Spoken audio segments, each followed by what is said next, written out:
Hello folks and welcome back. I am unboxing the newest addition to my collection, Rhino Beetles.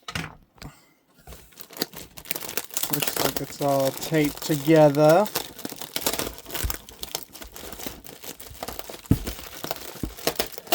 For stability, we'll go ahead and pull that out.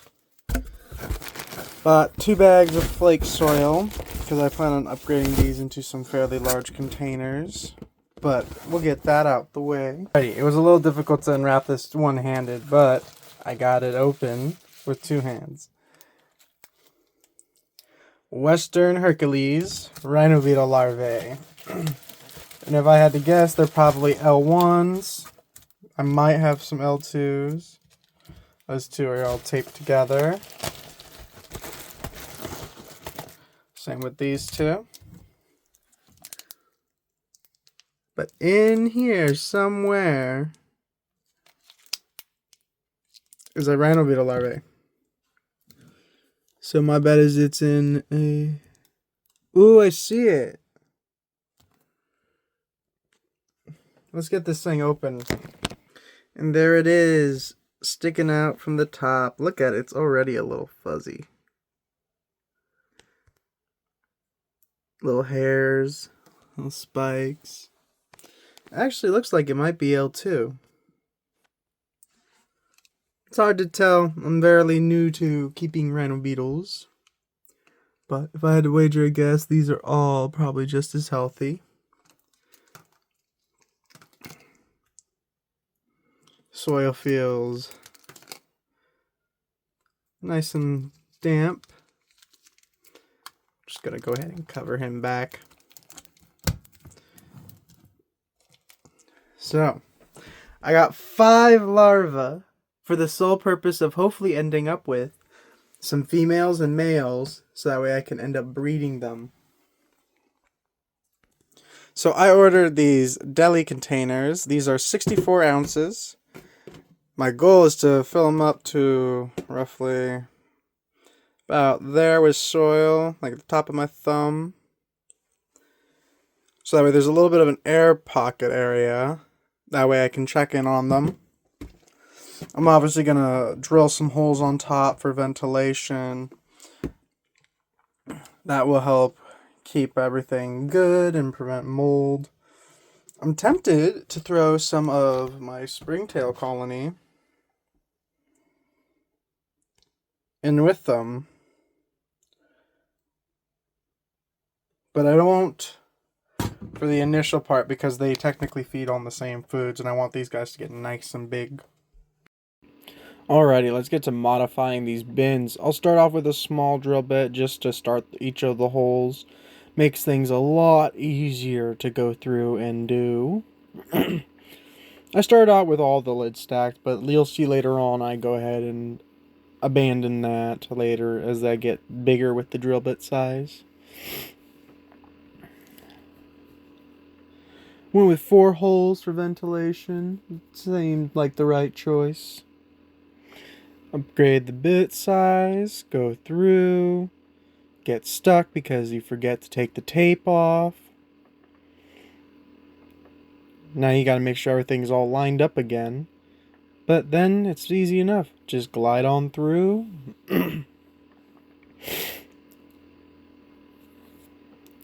Now onto the largest bit size, the final size of these holes.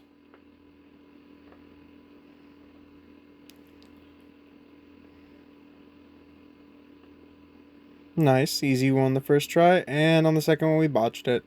Who would have guessed? Let's go ahead and clean up all these holes now that I'm finished with a lighter just to melt the plastics. Make sure there's no loose ends.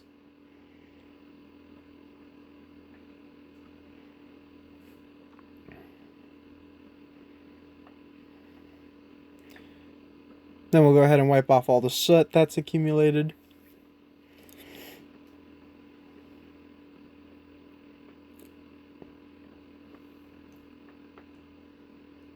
And clean up.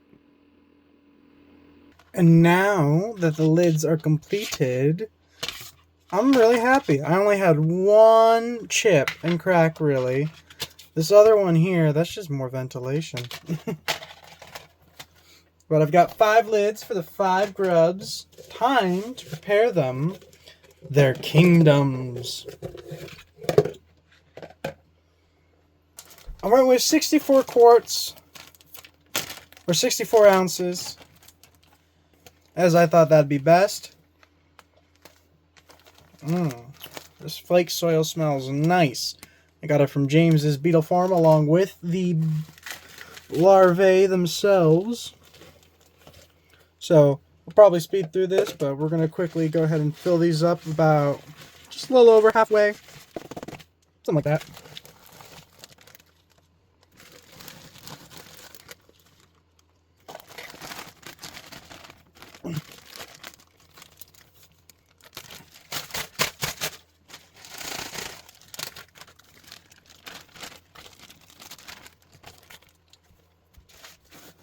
There's one bag. Now, I knew one bag wasn't going to be enough, so I bought 2. So let's go ahead and give these a nice little shake around and toss, break up any loose clumps. Gotta fill this last guy up. Top you off.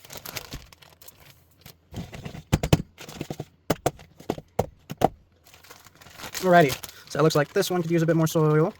Same with this one. And this one. In fact, you could say that it's probably short on them all. Alright. These 2 are good. These ones are good. This one could use just a wee bit more.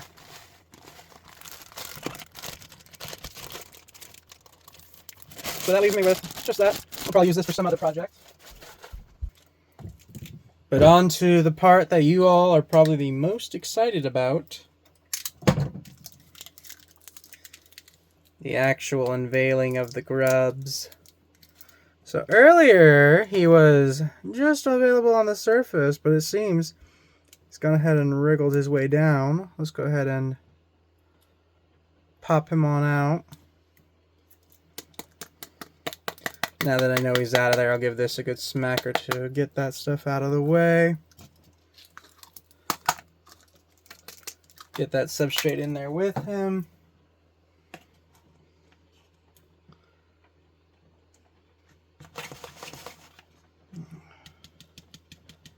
Let's go ahead and uncover him a little bit more. Gently toss him around. There he is. Little guy.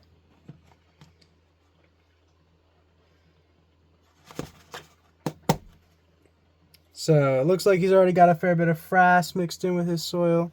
So we'll go ahead and toss him into there.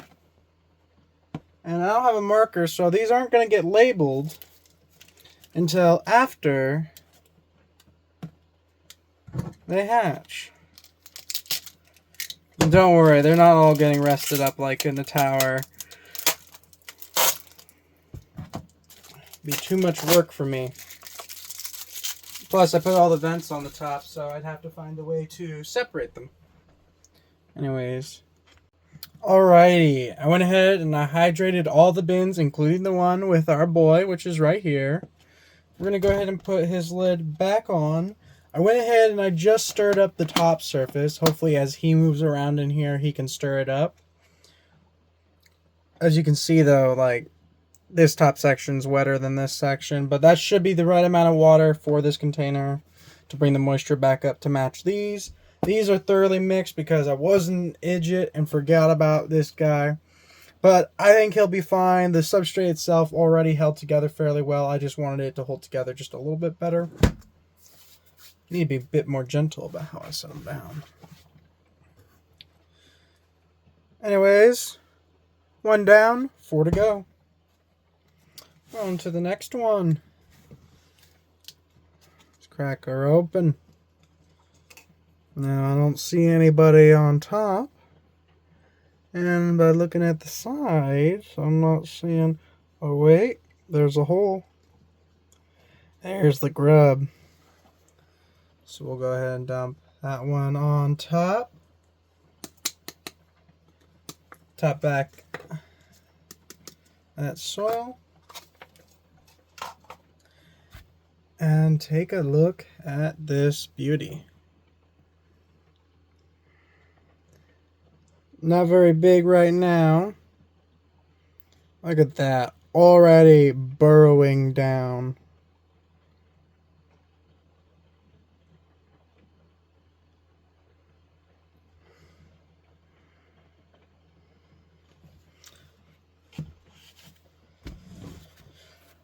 Go ahead and move you out of the way.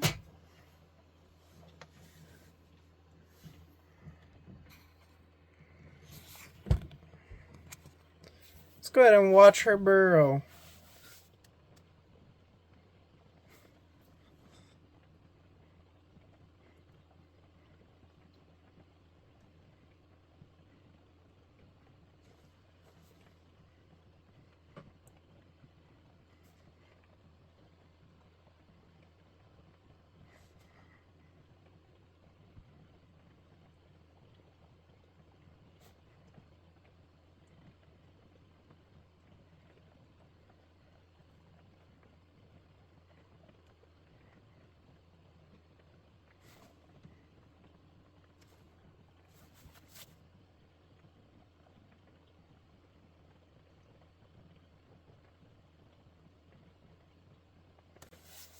And just like that, she's nicely buried.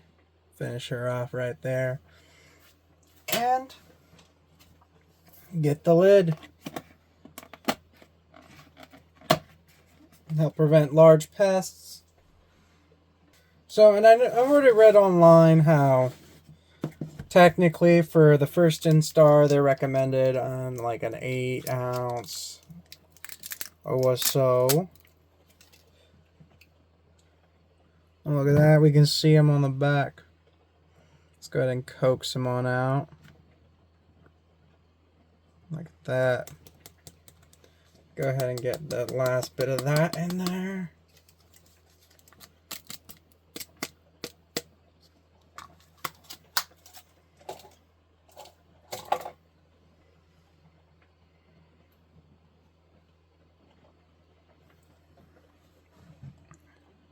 Much milkier than the other ones.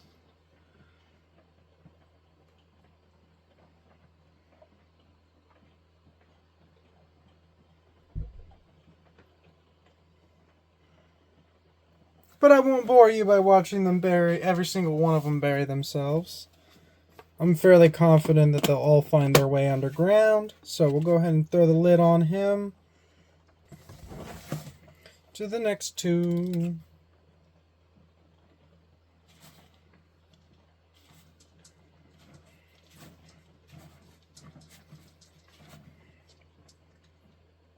Yeah, that looks good.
From these to these.